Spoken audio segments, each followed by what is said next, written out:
Hello everybody, I'm here to do the summer school tag. This was created by Doris from All the Books in conjunction of her readathon in July, summer school readathon. And the questions follow a little bit the prompts. So the first question is language arts. Tell us about a book you were assigned to read in school. I was assigned a lot of Spanish and Latin American literature, of course, because I went to school in Spain.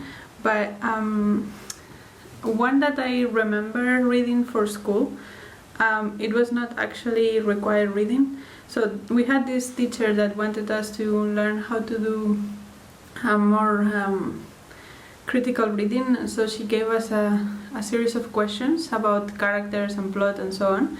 And then she told us just to choose any book we wanted to read and respond those questions for that book.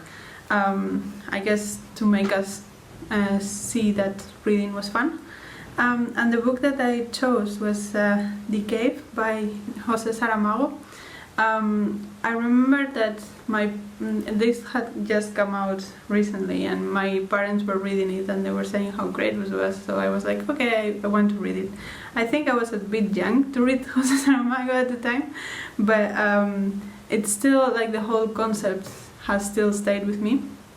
And basically what this is it's about an old man that makes ceramics by hand, and his daughter has moved to this complex that is like a shopping mall, office, living area thing, that it's all combined and you never have to leave the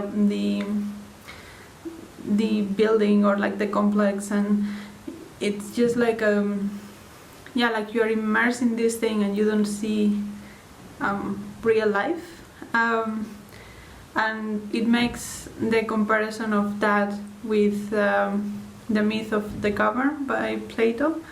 So in the myth of the cavern that Plato imagined, I was saying that if you have a person that is in a cave and it's tied to a wall, and there is a fire behind him and some people passing by the fire, that person will only see the shadows and he will think that the shadows are the reality until you untie him and he sees the reality and he sees light. And at the beginning he will be blinded but when he gets used to it, he can never go back. So Plato was trying to show that that's how enlightenment works, and José Saramago was also using that as saying this modern society, consumerism and so on, is like those shadows, and we have to get a step back from that to realize what real life is actually and what's important. And that was playing on that book, and I thought it was really interesting. I mean, like José Saramago's books are always super interesting and they have very imaginative premises. So yeah, that was a great book that has stayed with me still. I have to say as well that José Saramago's writing is very, very dense. It's not for everybody and it takes some effort to go through, but it's completely worth it. The second prompt was math. When will I ever use this again? Share a book in which characters need math skills. I always find this question really weird, like where am I going to use math again? It's like you use math all the time.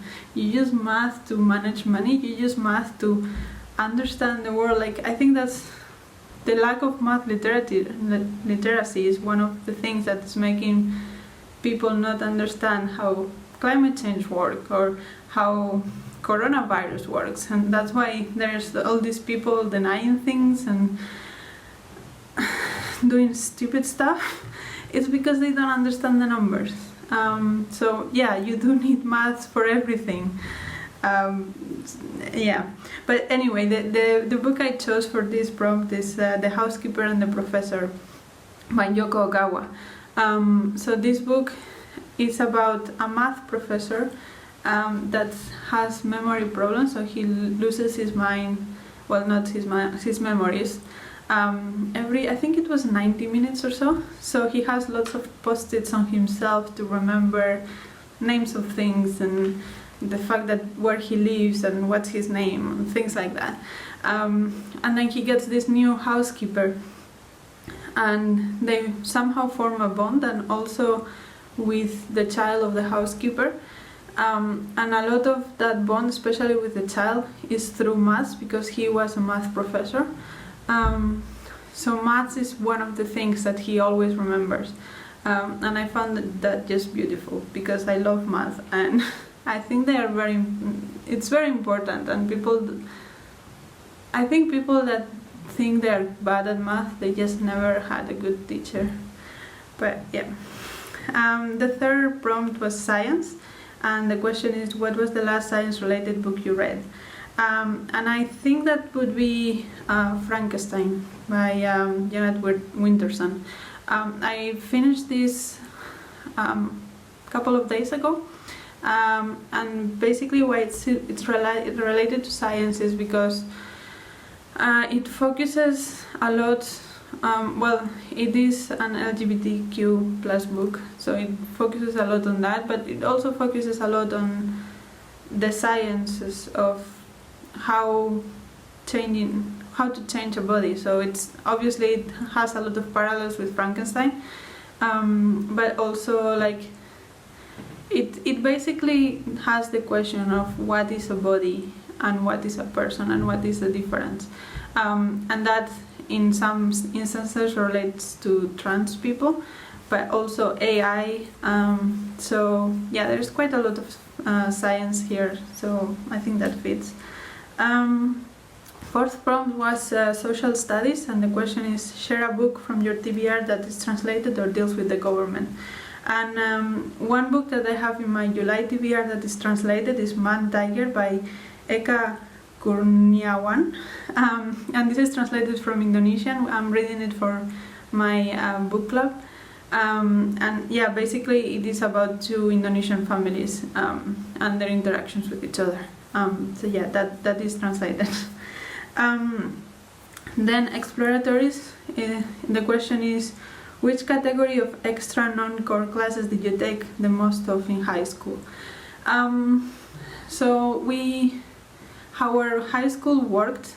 I don't know if it works like that anymore because it was a while ago, but at the beginning we had like the core classes, and then we had, I think, one elective, and then as we went on, the core classes changed depending on the specialization you choose, but we always had one elective only, as far as I remember. And the one I chose was French. So I studied French for 6 years, and actually I think that I loved my French professor. He was really, really good.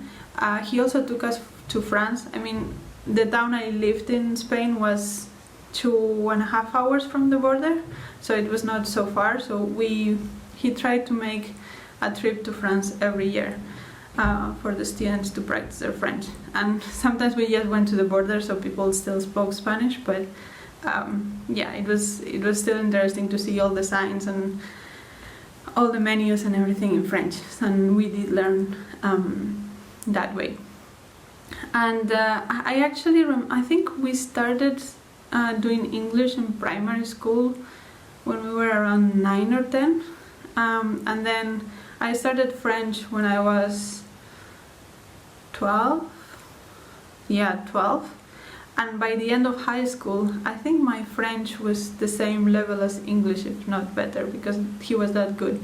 Yeah, and after high school I went to France for a month, and I could communicate well there. So I think French is the one that I took the most out of. I still remember a lot of things from... I haven't spoken French for a long, long time, but I still can understand a lot. I don't know if my spoken French is that good, but I can understand a lot. Then there is Common Core. Share a good pairing of a fiction and a non-fiction book. So my non-fiction book for this is Girls Will Be Girls by Emer O'Toole. and this is about what gender means and what how it's just sort of a performance. There's nothing like there are as many differences between one woman and another than between a woman and a man sometimes, and we have these stereotypes that women are weaker and they're feminine and blah blah blah, but there are some men that are more feminine than some women, and there are some women that are stronger than some men. So it's all a spectrum, and she really explains that concept very well here. And I think this will pair very, very well with Girl, Woman, Other from Bernardino Evaristo, because she explores a lot about gender and what gender and sex means in a person, and what non-binary is, what how we identify, what does that mean for us, and why do we identify that way. So I think those two together will give you a very good understanding of that debate about gender and non-binary and all that stuff. And I recommend both books. So yeah. Then research. What was the last topic that inspired you to seek out books so you could read up on it?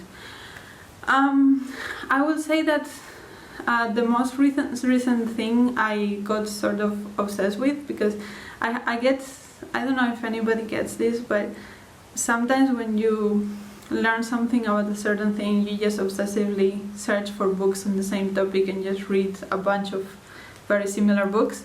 And I think that happened to me with the Black Lives Matter movement.